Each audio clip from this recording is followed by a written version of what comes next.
بسم الله الرحمن الرحيم إن الحمد لله نحمده ونستعينه ونستغفره من يهده الله فلا مضل له ومن يضلل فلا هادي له وأشهد أن لا إله إلا الله وحده لا شريك له وأشهد أن سيدنا ونبينا وشفيعنا وقرة أعيننا محمدا عبده ورسوله صلی اللہ تبارک و تعالی علیہ وعلی آلہ واصحابہ وازواجہ وذریتہ وبارک وسلم تسلیما کثیرا اما بعد فاعوذ باللہ من الشیطان الرجیم بسم اللہ الرحمن الرحیم یا ایہا الذین آمنوا توبوا الی اللہ توبۃ نصوحا سبحان ربک رب العزۃ عما یصفون والسلام علی المرسلین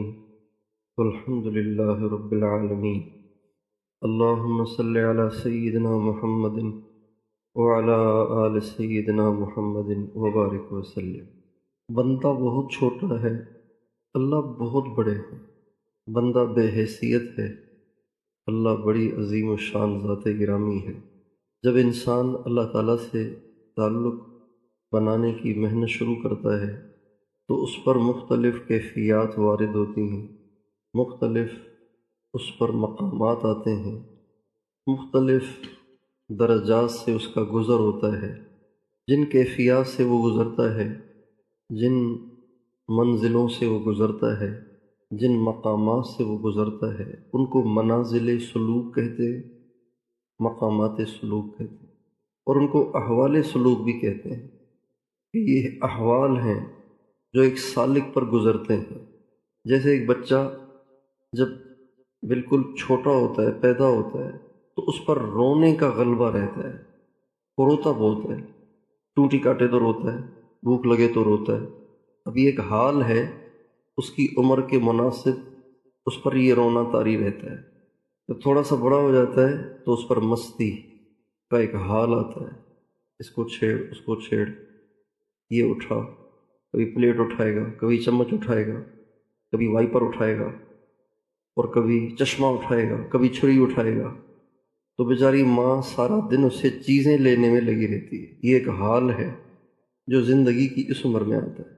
پھر ایک حال آتا ہے جب تھوڑی سی عمر اور بڑی ہو جاتی ہے تو کھیل کا ایک جنون ہوتا ہے، کھیلے، کسی کو کرکٹ کا، کسی کو فٹ بال کا، کہ آج کل موبائل کا، یہ ایک حال ہوتا ہے۔ ہمیں یاد ہے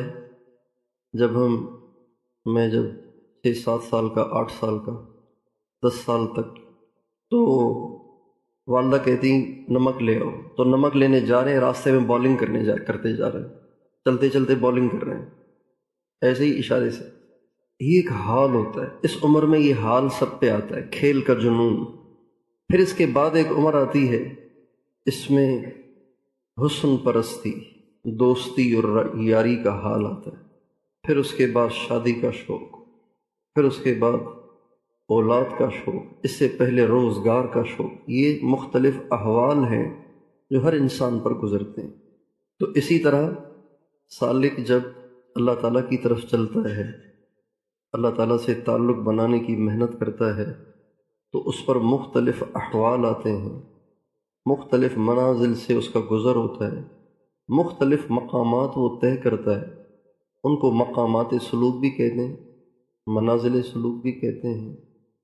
ان میں سے سب سے پہلی منزل، سب سے پہلا مقام، سب سے پہلا اسٹیشن اللہ تعالیٰ کی طرف جاتے ہوئے جو آتا ہے وہ ہے توبہ، مقام توبہ۔ توبہ کا مطلب ہے رخ کی تبدیلی۔ تاب یتوب کا معنی لوٹنا، پہلے تو ادھر جا رہے تھے، اب واپس آ رہے ہیں ادھر اللہ کی طرف۔ تو سب سے پہلا کام یہ ہوتا ہے کہ انسان کا رخ چینج ہوتا ہے، رخ تبدیل ہوتا ہے، کہ پہلے وہ کچھ اور چاہتا ہے، پھر اس کے دل میں یہ خواہش جنم لیتی ہے، یار اب مجھے اللہ چاہیے۔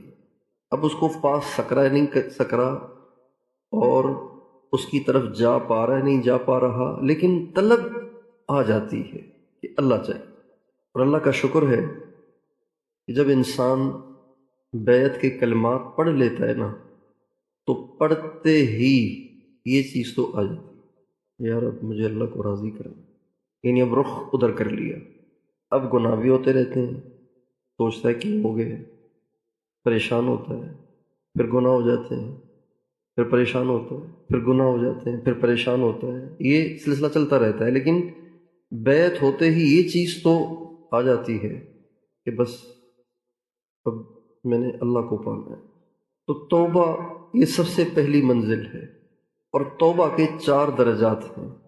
جو ہی انسان معرفت کے میدان میں داخل ہوتا ہے، انٹری کرتا ہے، تو سب سے پہلے آتی ہے توبہ کبیرہ گناہوں سے، توبہ عن الکبائر، یہ سب سے پہلی توبہ ہے جو ایک سالک کو حاصل ہوتی ہے۔ توبہ کے 4 درجات ہیں، ان میں سب سے پہلا درجہ جہاں سے گزرے بغیر اگلی منزل اور اگلا درجہ حاصل نہیں ہوتا، وہ آپ اگر تیسرے فلور پہ جانا چاہتے ہیں تو پہلے دوسرے سے گزر کے جائیں گے نا، ایسے کیسے جائیں گے؟ تو اسی طرح سب سے پہلی جو توبہ ایک سالک کو حاصل ہوتی ہے وہ ہے توبہ عن الکبائر، کبائر کو چھوڑنا، کبائر سے توبہ طائب ہونا۔ سالک اللہ تعالیٰ کے راستے میں چلتا ہے تو سب سے پہلا جو کام اس سے ہوتا ہے وہ یہ کہ کبیرہ گناہ کو چھوڑ دیتا ہے۔ اگر کبیرہ گناہ چھوڑ دیے ہیں تو گویا آگے بڑھ رہا ہے، اگر وہ نہیں چھوڑ رہا اس کا مطلب ہے دروازے پہ آ کے کھڑا ہو گیا ہے، دروازے پہ آ کے رخ تو ادھر ہی ہے لیکن داخل ہی نہیں ہو رہا، کھڑا ہوا ہے یہاں پہ، بھائی اندر بھی تو جاؤ نا، محبوب تو اندر ہیں، اب دروازے پہ کھڑے کھڑے کیسے ہوگا؟ تو سب سے پہلی توبہ کا سب سے پہلا درجہ کہ انسان کبائر چھوڑے، جھوٹ بالکل نہیں، غیبت بالکل نہیں، چغلی بالکل نہیں، تکبر بالکل نہیں، اوروں کی بے عزتی بالکل نہیں، بدتمیزی لڑائی جھگڑا بالکل نہیں، کسی کی حق تلفی بالکل نہیں، کسی غیر محرم کی طرف نظر بالکل نہیں، کسی دل کو مائل کرنے والے چہرے کی طرف نظر بالکل نہیں، زنا، شراب، جوا، نشہ،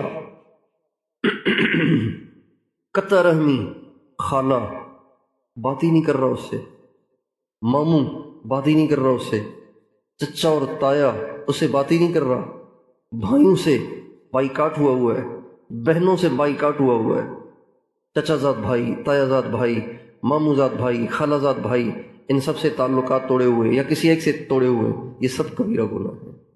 سب سے پہلا اسٹیشن اللہ تعالیٰ کی طرف جاتے ہوئے جہاں سے گزرنا لازمی ہے وہ یہ ہے کہ کبائر چھوڑ، کبائر سے توبہ طائب ہو جائے۔ جس نے کبائر نہیں چھوڑے وہ گیٹ پہ کھڑا ہوا ہے، اندر نہیں آ رہا، کیسے آئے گا؟ یہاں سے گزر کے جائے گا، ایسے کیسے جائے گا؟ جو کبائر نہیں چھوڑ رہا وہ اللہ تک پہنچنا ہی نہیں چاہتا، دروازے پہ کھڑا ہوا ہے۔ ایک آدمی مسجد کے دروازے پہ کھڑا ہوا ہے، اب جوتے ہی نہیں اتار رہا اندر جانے کے لیے، کہتا ہے نہیں جوتے نہیں اتارنے میں، بس پھر آپ باہر ہی کھڑے رہیں، آپ مسجد میں نہیں جا سکتے بھائی، جوتے سمیت مسجد میں جائیں گے کیا؟ تو جوتے نہ اتارنا اس بات کی دلیل ہے کہ یہ مسجد میں جانا ہی نہیں چاہتا۔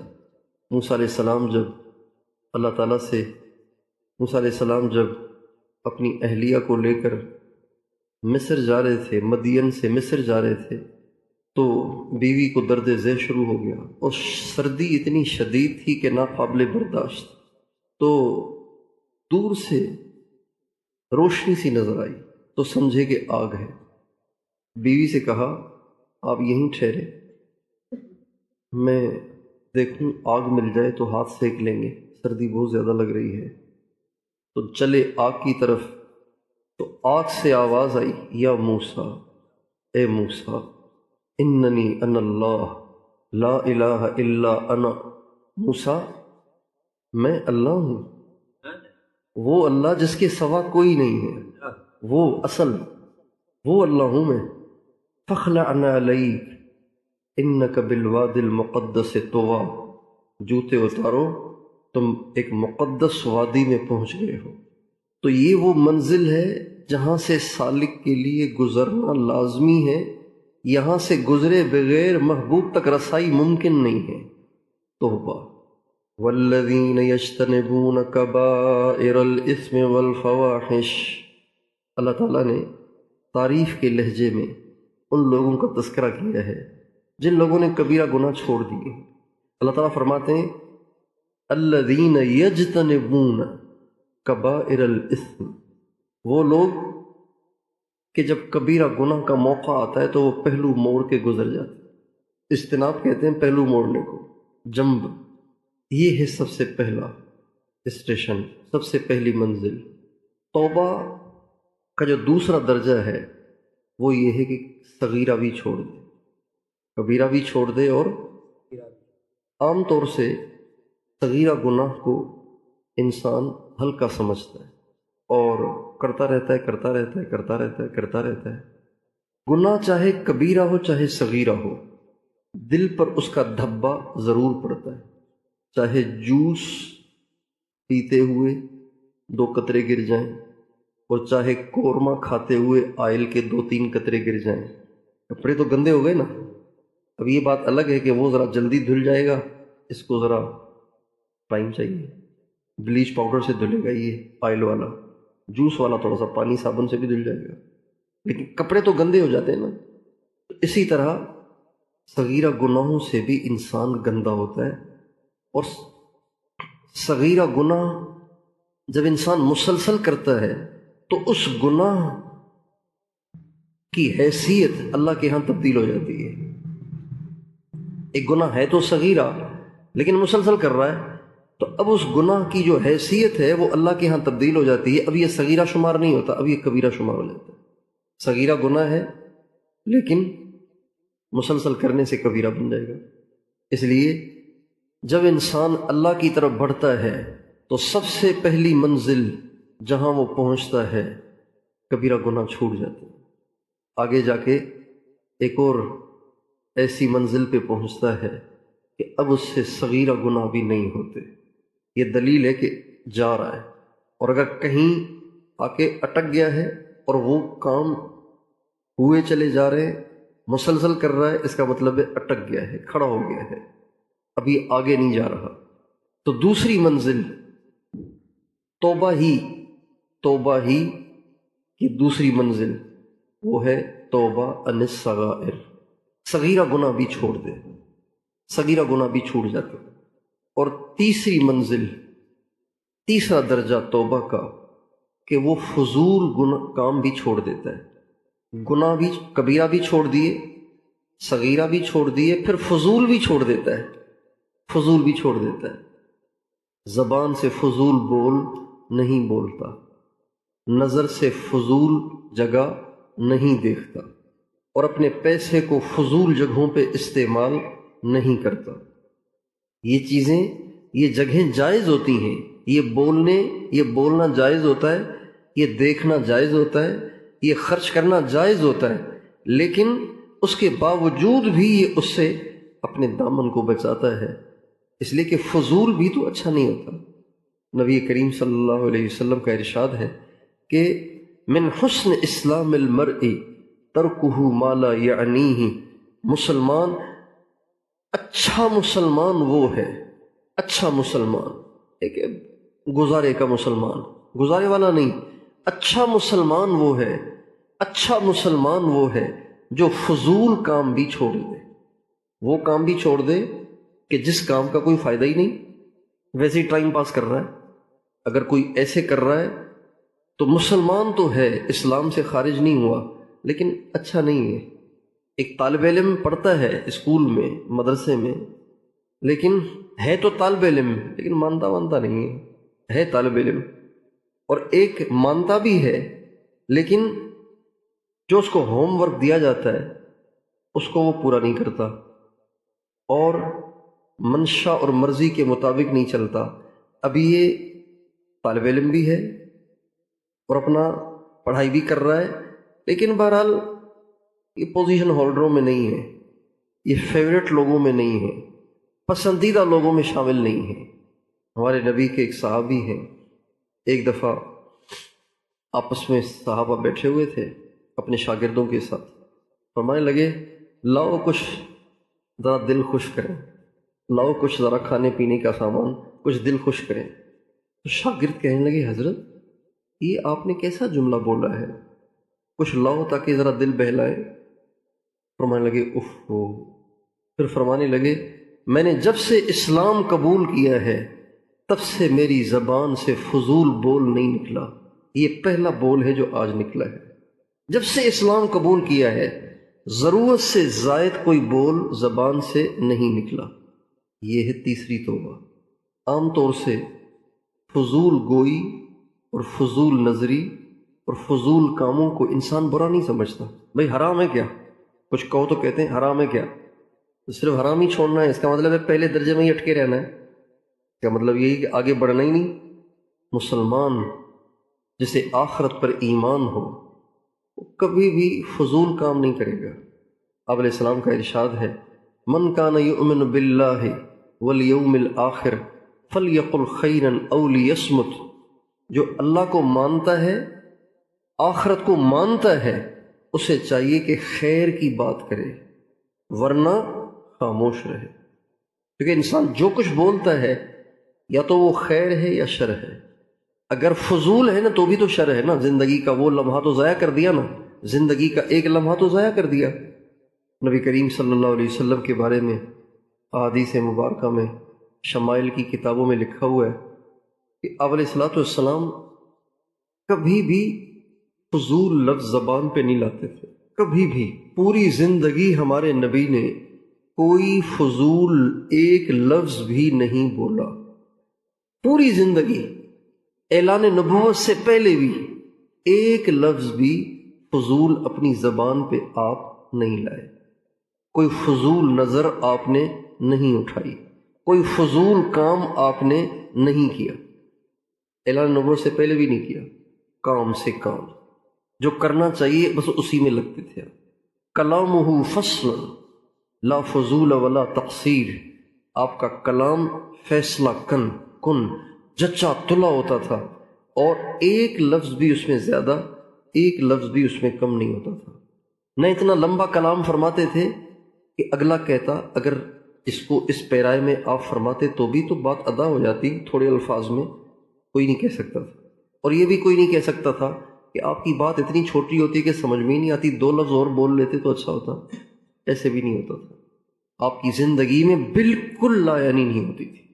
لایانی جو ہے نا، لایانی یعنی فضول کاموں میں وقت ضائع کرنا، اس سے سب سے پہلا نقصان یہ ہوتا ہے کہ انسان کا دل، انسان کے دل کی کیفیت بہت ڈاؤن ہو جاتی، کمزور ہو جاتی ہے۔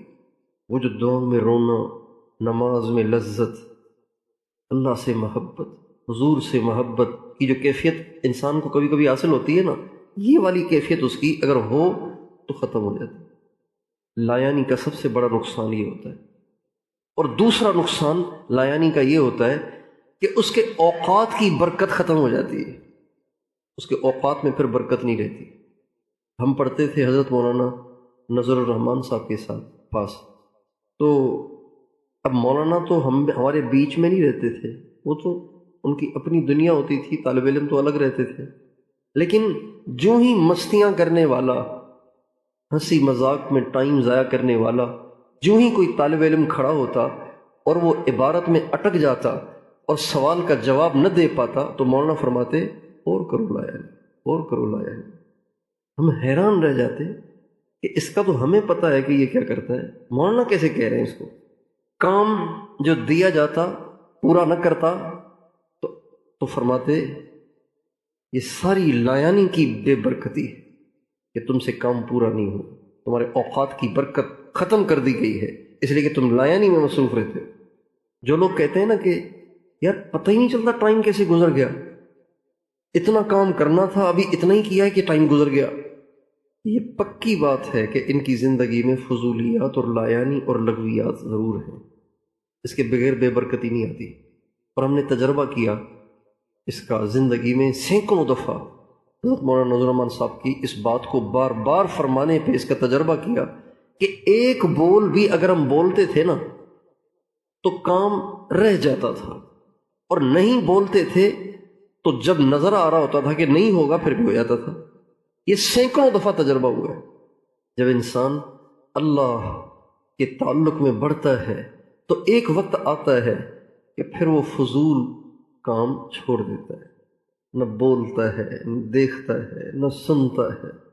حضرت مولانا نذر الرحمن صاحب کے پاس کوئی جاتا کہ جی وہ میں فلاں جگہ سے آیا ہوں اور میرا اتنا وقت لگا ہوا ہے اور اتنا وقت ہو گیا ہے، اب بات اس کو یہ کرنی ہے کہ میری ہمشیرہ بیمار ہے، اس کا بہت علاج کرایا، وہ ٹھیک نہیں ہو رہی، آپ کوئی دعا بتا دیں۔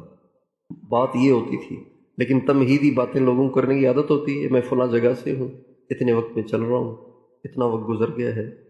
جب پہلا جملہ وہ بولتا نا تو مولانا فرماتے مقصد کی بات کرو، کہ فضول سننا بھی نہیں، بولنا بھی نہیں، کام کی بات کرو۔ بندے خدا مگر بعضوں کو عادت ہوتی ہے پھر بات کو لمبا کرنے، بندے خدا کام کی بات کرو۔ مولانا یہ فرماتے بندے خدا کام کی بات کرو۔ یہ دوسرا نقصان۔ تیسرا نقصان لایانی کا یہ ہوتا ہے کہ انسان کے اندر حرام کی استعداد پیدا ہو جاتی ہے۔ جو فضول کرے گا ایک دن ضرور حرام کرے گا۔ جو لوگ بولتے رہتے ہیں، جائز بولتے ہیں، بولتے رہتے ہیں نا، وہ کبھی نہ کبھی ضرور غیبت کرتے ہیں، کبھی نہ کبھی ضرور چغلی کھاتے ہیں، کبھی نہ کبھی ضرور کسی پہ تنقید کر کے اپنی آخرت کو برباد کرتے ہیں۔ اس لیے اس سے ہمیں توبہ کرنی ہے۔ یہ توبہ کا تیسرا درجہ ہو گیا۔ جب اس انسان اس سے بھی آگے بڑھ جاتا ہے، اب کبیرہ بھی زندگی میں نہیں رہے، صغیرہ بھی زندگی میں نہیں رہے، لایانی اور فضولیات بھی زندگی میں نہیں رہیں۔ اب دیکھیں اللہ تعالیٰ نے سورہ مومنون میں 18ویں پارے کے شروع میں عجیب بات فرمائی ہے، قد افلح المؤمنون الذین هم فی صلاتهم خاشعون والذین هم عن اللغو معرضون والذین هم للزکاة فاعلون۔ اب زکوٰۃ کا تذکرہ تو نماز کے ساتھ ہونا چاہیے نا، لیکن اس سے پہلے اللہ ایک اور چیز لے آئے جو کہ حرام نہیں ہے، لیکن اللہ نے اس کا تذکرہ اس کے ساتھ کیا ہے، اس لیے کہ لایانی نماز کے خشوع کو برباد کر دیتی ہے۔ میں نے عرض کیا نا کہ لایانی کرنے والے کے دل کی کیفیات ختم ہو جاتی ہیں، اب ختم ہو جائے گی تو پھر نماز میں خشوع تو نہیں رہے گا نا۔ اس لیے خشوع کے ساتھ لایانی سے، فضولیات سے اعراض کا تذکرہ کیا، حالانکہ اس کا درجہ نہیں بنتا یہاں پہ، لیکن چونکہ نماز کے خشوع کا تذکرہ ہے لہٰذا خشوع کے ساتھ خشوع کو ختم کرنے والی چیز کا بھی تو تذکرہ ساتھ ہونا چاہیے نا۔ وَإِذَا سَمِعُوا اللَّغْوَ أَعْرَضُوا عَنْهُ۔ یہ ایمان والے جب لغو آوازیں ان کے کان میں پڑتی ہیں تو یہ توجہ ہی نہیں دیتے، دفع کرو، ہمارا اس سے کیا واسطہ، تو اپنے کام میں لگے رہے۔ یہ تیسری سیڑھی ہے مقام توبہ پر پہنچنے کے لیے، اور چوتھی سیڑھی یہ ہے، چوتھا درجہ توبہ کا یہ ہے کہ انسان غفلت سے بھی توبہ طائب ہو۔ کس سے توبہ طائب ہو جائے؟ یعنی دل سے اللہ تعالیٰ کا خیال ختم ہو جانا، اس کو کہتے ہیں غفلت۔ یعنی دل میں اللہ کا دھیان ہی نہیں، اللہ کا خیال ہی نہیں، اللہ کی طرف توجہ ہی نہیں، کوئی غلط کام نہیں کر رہا، نہ کبیرہ کر رہا ہے، نہ صغیرہ کر رہا ہے، نہ فضولیات میں لگا ہوا ہے، لیکن دل کی توجہ کہیں اور چلی گئی تھی، اللہ سے ہٹ گئی تھی، اس کو غفلت کہتے ہیں۔ جب انسان اللہ تعالیٰ کے تعلق میں بڑھتا ہے تو بڑھتے بڑھتے بڑھتے بڑھتے ایک وقت وہ آتا ہے کہ وہ لمحات بھی اس کے لیے گناہ بن جاتے ہیں جن لمحات میں اس کے دل میں اللہ کی یاد، اللہ کا دھیان نہیں ہوتا، یہ بھی گناہ بن جاتے ہیں۔ ہمارے مولانا جمشید صاحب نور اللہ مرقدہ یہ بات فرمایا کرتے تھے، جو دم غافل سو دم کافر، کہ اہل اللہ جب یہاں پہنچتے ہیں نا تو پھر دل کا اللہ کی یاد سے خالی رہنا ان کے نزدیک اتنا مبغوض بن جاتا ہے کہ وہ کہتے ہیں اللہ کیوں یاد نہیں، مجھے اس لمحے اللہ کیوں یاد نہیں تھا۔ اس کا مطلب ہے میرا اللہ سے کنیکشن کٹ گیا تھا نا، بیان کرتے ہوئے دل کا دھیان اللہ کی طرف کیوں نہیں تھا، گاڑی چلاتے ہوئے دل کا دھیان اللہ کی طرف کیوں نہیں تھا، بیوی پہ غصے ہوتے ہوئے دل کا دھیان اللہ کی طرف کیوں نہیں تھا، بچے کو سمجھاتے ہوئے دل کا دھیان اللہ کی طرف کیوں نہیں تھا، یہ لمحہ کیوں اللہ کی یاد سے خالی گزرا۔ اس کو وہ جرم سمجھتے ہیں، اس کو وہ گناہ سمجھتے ہیں اور اس سے بھی وہ توبہ طائب ہوتے ہیں۔ لہٰذا پھر وہ ایسے ہو جاتے ہیں کہ کسی پل ان کا دل اللہ کی یاد سے خالی نہیں ہوتا۔ یعنی یوں سمجھیں ان کے دل میں کبھی لوڈ شیڈنگ نہیں ہوتی، ان کے دل میں کبھی لوڈ شیڈنگ، بولیے، لوڈ شیڈنگ ہوتی ہے نا اپنے ہاں، 2 گھنٹے لائٹ نہیں ہوتی، 2 گھنٹے بجلی نہیں ہوتی، اندھیرا ہوتا ہے۔ تو ہم لوگ جو ہے نا، جو ہم ابھی جو گیٹ پہ کھڑے ہوئے ہیں، ہماری مثال جو ہے وہ ہمارے دل کی مثال ہے سندھ کی سی۔ کبھی بجلی آ جاتی ہے، کبھی چلی جاتی ہے، آتی تھوڑی دیر کے لیے، جاتی زیادہ دیر کے لیے۔ کوئی ایسی بات سنی تو دل کا دھیان اللہ کی طرف، پھر یہاں سے اٹھے وضو خانے پہ پہنچے تو پھر وہی ہنسی مذاق مستیاں، ادھر کی سوچ ادھر کی سوچ، افکار کا ہجوم، خیالات کا ہجوم، پتہ نہیں دل کہاں کہاں، حیران سرگردان۔ سعودی عرب میں بجلی نہیں جاتی، سعودی عرب میں بجلی نہیں جاتی، اور بھی بہت سے ممالک ہیں جہاں بجلی جاتی نہیں۔ صومالیہ بہت غریب ملک ہے، بہت غریب ملک ہے بیچارہ، لیکن ماشاءاللہ بجلی نہیں جاتی وہاں پہ۔ ہمارے پاس ایٹم بم ہے لیکن بجلی جاتی ہے۔ تو جب انسان اللہ تعالیٰ کے تعلق میں بڑھتے بڑھتے، اعمال کرتے کرتے، معمولات کی پابندی کرتے کرتے، صحبت سے مستفید ہوتے ہوتے، مجاہدے قربانیاں کرتے کرتے، لایانی کے فلور سے، لایانی کی منزل سے گزر جاتا ہے، تو پھر یہاں پہنچتا ہے کہ اب اس کا دل غفلت سے بھی محفوظ ہو جاتا ہے، اس کا دل پھر غافل نہیں ہوتا۔ اور بعض اللہ والے ایسے بھی گزرے ہیں کہ جنہوں نے اس کیفیت کے پیدا ہو جانے کے بعد اپنی اس کیفیت کو کم کرنے کے لیے کوششیں کی کہ دل 1-2 لمحے کے لیے غافل ہو جائے، تو باوجود کوششوں کے بھی ان کا دل اللہ تعالیٰ سے غافل نہیں ہوا۔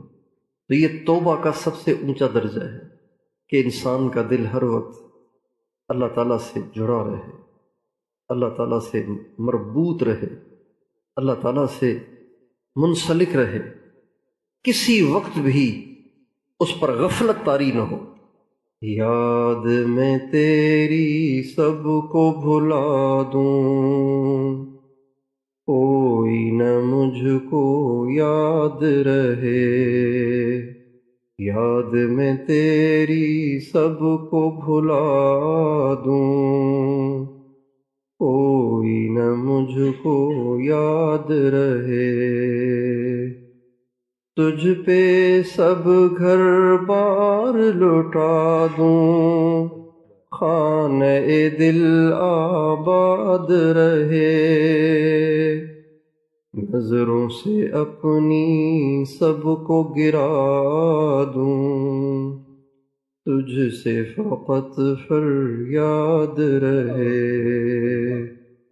یاد میں تیری سب کو بھلا دوں، کوئی نہ مجھ کو یاد رہے۔ تو ابھی اس غفلت کو ہم غلطی نہیں سمجھتے، غفلت کو غلطی نہیں سمجھتے، اس لیے کہ ابھی ہم بہت پیچھے کھڑے ہوئے ہیں، یہاں پہنچے ہی نہیں ہیں۔ جس کے کپڑوں پہ بڑے بڑے دھبے لگے ہوئے ہیں تو چھوٹے چھوٹے دھبوں کی طرح اس کا دھیان رہے گا، لیکن جب جس کا لباس بالکل پاک صاف شفاف ہو جائے گا نا، بالکل سفید وائٹ، تو اب اس کو نقطہ بھی پین کا نقطہ بھی لگ جائے گا نا کہ یار یہ کہاں سے لگا ہے۔ لیکن اگر سارا کرتا ویسے ہی گندا ہو رہا ہے تو نقطے کی طرف تھوڑی دھیان جائے گا۔ تو غفلت ہمارے نزدیک بری نہیں ہے، اس لیے کہ ابھی ہم اس سے بڑے جرائم میں مبتلا ہیں، ابھی یہاں ہم پہنچا ہی نہیں ابھی تک۔ اللہ تعالیٰ فرماتے ہیں یا ایھا الذین آمنوا لا تلہکم اموالکم ولا اولادکم عن ذکر اللہ ومن یفعل ذلک فاولئک ھم الخاسرون۔ اے ایمان والو، تمہاری اولادیں اور تمہارے مال تمہیں اللہ کی یاد سے غافل نہ کریں۔ وَمَن يَفْعَلْ ذَلِكَ، اچھا اب یہاں پہ لفظ جو بنتا ہے وہ بنتا ہے وَمَن يَفْعَلْهُ، جو یہ کام کرے گا نا، غفلت برتے گا، تو وہ خسارے والا ہے. یہ نہیں فرمایا، بلکہ فرمایا وَمَن يَفْعَلْ ذَلِكَ، جس نے یہ بڑی غلطی کر لی. ذالک کا مطلب یہ نہیں ہے، ذالک کا مطلب ہے بڑی غلطی. فَأُولَئِكَ هُمُ الْخَاسِرُونَ، یہ بہت بڑے گھاٹے میں ہیں. وَاذْكُرْ رَبَّكَ فِي نَفْسِكَ تَضَرُّعًا وَخِيفَةً وَدُونَ الْجَهْرِ مِنَ الْقَوْلِ بِالْغُدُوِّ وَالْآصَالِ وَلَا تَكُن مِّنَ الْغَافِلِينَ. اے نبی، غافلوں میں سے نہ ہونا، کبھی غافلوں میں سے نہیں ہونا. ایسے نہیں ہونا کہ آپ کے دل میں اللہ کی یاد ہی نہیں ہے، ایسے نہیں ہونا. اور ایک جگہ غفلت کی برائی کو بیان کرتے ہوئے اللہ تعالیٰ فرماتے ہیں وَلَا تُطِعْ مَنْ أَغْفَلْنَا قَلْبَهُ عَنْ ذِكْرِنَا وَاتَّبَعَ هَوَاهُ وَكَانَ أَمْرُهُ فُرُطًا. اے نبی، جس کا دل ہم نے اپنی یاد سے غافل کر دیا ہے، آپ اس کی بالکل کوئی بات نہیں ماننا، بالکل اس کی کوئی بات نہیں ماننا، غافل کی بات نہیں ماننی تم نے. اس لیے کہتے ہیں مشورہ کبھی بھی کسی غافل دل والے سے نہیں کرنا چاہیے. مشورہ کرنا چاہیے ذاکر دل والے سے. مشورہ کس سے کرنا چاہیے؟ ذاکر دل والے سے، کیونکہ صحیح بات اللہ اس کو سجھائے گا.